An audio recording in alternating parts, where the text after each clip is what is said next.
Ivres, les gens de chez Yves Saint Laurent proposent à Marilyn Manson d'être leur égérie. La prochaine collection sera donc déconseillée aux moins de 16 ans.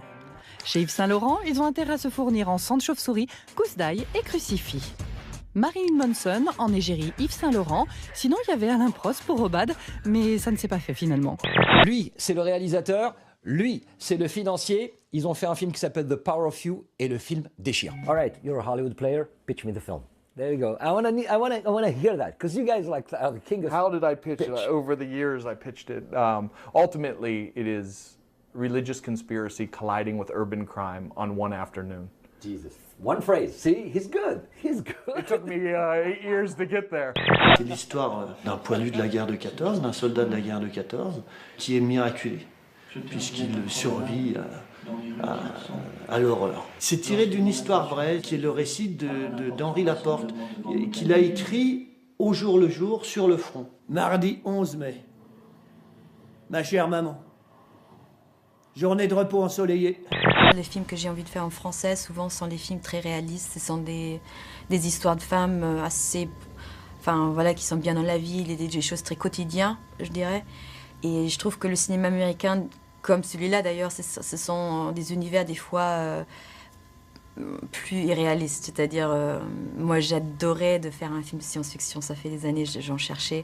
Des mots qui n'existent pas, il est publié par l'Express et par le Move, co-signé avec Olivier Talon. Oui, beaucoup de mots étaient utilisés par les gens, surtout aujourd'hui avec Internet, qui n'étaient pas dans le dictionnaire. C'est un peu le principe de base, c'est les mots qui n'existent pas parce qu'ils ne sont pas dans le dictionnaire. Ouais. Alors pourquoi, comment, on ne sait pas, parce que manifestement, les gens arrivent à se comprendre quand même.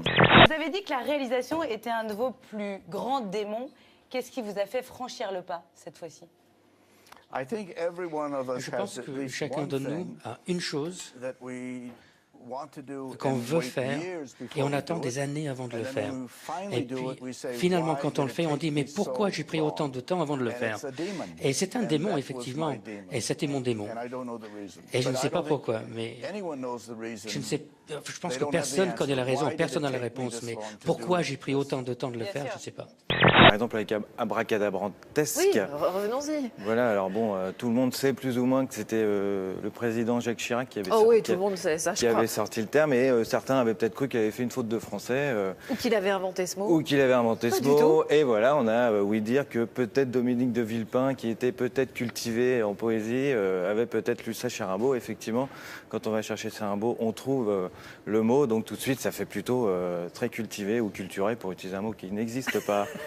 Cet album commence, enfin c'est le deuxième titre, par une chanson qui fait, il y a beaucoup de chansons qui font beaucoup parler. Tout ce que vous dites est analysé un petit peu différemment qu'avec d'autres, vous le savez. Ah bon? Oh oui, tout petit peu. Non mais c'est vrai que ça s'ouvre sur une déclaration d'amour, mais même la première chanson, elle s'ouvre sur une déclaration d'amour, tout en murmure à l'homme de votre vie. Pourquoi, et la deuxième c'est Raymond, mon Raymond, pourquoi vous ne lui avez pas dédicacé directement à mon Raymond?